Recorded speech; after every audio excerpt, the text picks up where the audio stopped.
Would you like to do my tax return? You're good at fiction there. I will do it. I didn't put anything down for qualifications because I always make a joke out of my qualifications, so this time I didn't put anything down. You So- added that. This is a conspiracy. I didn't add it. Somebody got you. Probably a good conspiracy. Here's the question, here's the question. Are we a victim or a victor? Are we a ray of sunshine to the whole world? Or are we, like Damon, or are we a dark cloud? Is the world against us, or are do we have the world on by our tail? I've got two stories and I want to share these and contrast and compare. 8 years ago, a young man came to my door. He was 31, tall, slender, able-bodied. He had his little daughter with him, 6 years old. They wanted to do yard work. And I didn't need any yard work, but it was hot. So I said, come on in, I'll get you some water. That was my first mistake. Then we came in, I gave him the water. And then I made my second mistake. I said, how are you? And then this young man gave me the list. My dad was moved. I was a young man in the Persian War that traumatized me. I married a witch. I divorced a witch. Now the government's after me. There's this dark cloud over the house. I'm trying to think, what can I do to break this up? There's a little girl over in the corner just kind of playing and singing a song.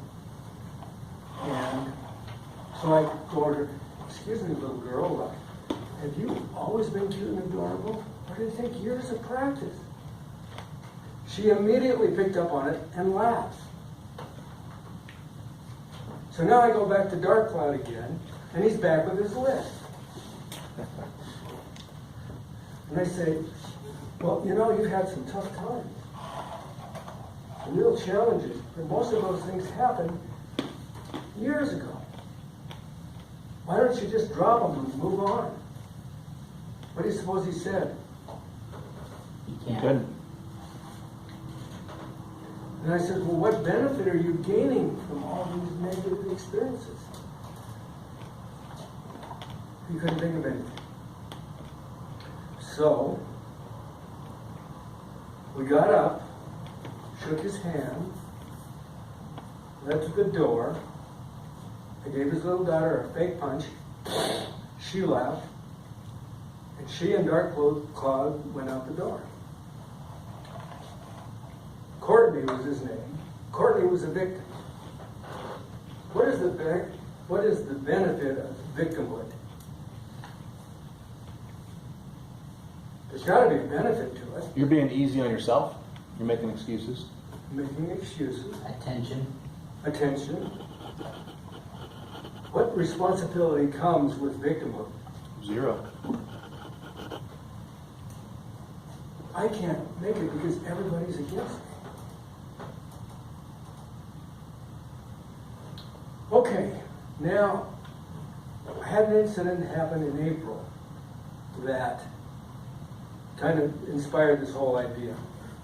One of my old customers, been cleaning her carpet for 10 years. I went by in April to clean the carpet again, and I found out that this lovely lady had died.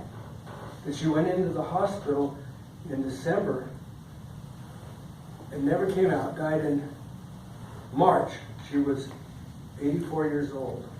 She was a ray of sunshine.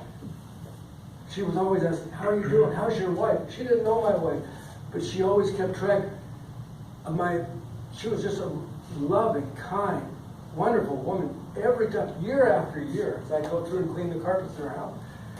And I kept wondering, how in the world can anybody be this wonderful and warm? What's her secret? By the way, along the way, it was all puppy dogs and flowers. Except when she was 7 years old, she weighed 63 pounds. And when she was 11, she weighed 49 pounds, which was rather easily accomplished considering the fact that for 4 years her and her family were in a Filipino prison camp. But you'd never know that about this lady. She never complained. How many of us here have been in a Filipino prison camp? Just regular prison camp. Just right. They probably got mad and threw you out. Your person. China Mike was. Yeah. Here's the thing. This woman was a ray of sunshine. She was once Utah Mother of the Year. And all those years I wondered, what was her secret? What was it about her? Her husband said that even when she was in the hospital, she was helpful to everybody in the hospital. She was upbeat and happy. He said that when every day of her life she would wake up happy. What was her secret? So I often wondered that through the years, but now more than ever, I was never going to see her again. But was there some clue in her house? Something that would maybe, in a few words, give me a clue as to what was her secret, her mantra, her motto. Well, as I went through the house again, as I had many times before, through the bedrooms, down the hall, and it was just a regular house, with a grandma house. Living room, family room. What was her secret? I couldn't see anything unique. And then I went into the kitchen, and there was a block about this size, 2 words. Choose happy. So, to follow through with what Maria was saying, she was always giving. She was always caring about other people. Amazing woman. The next time we feel like we're having a bad day, we can be a victim or a victim. We have that choice. Are we going to make things happen, or things can happen to us? We have that choice. But if we choose happy, it's going to be a better world for us and for everybody around us. Mr. Joseph.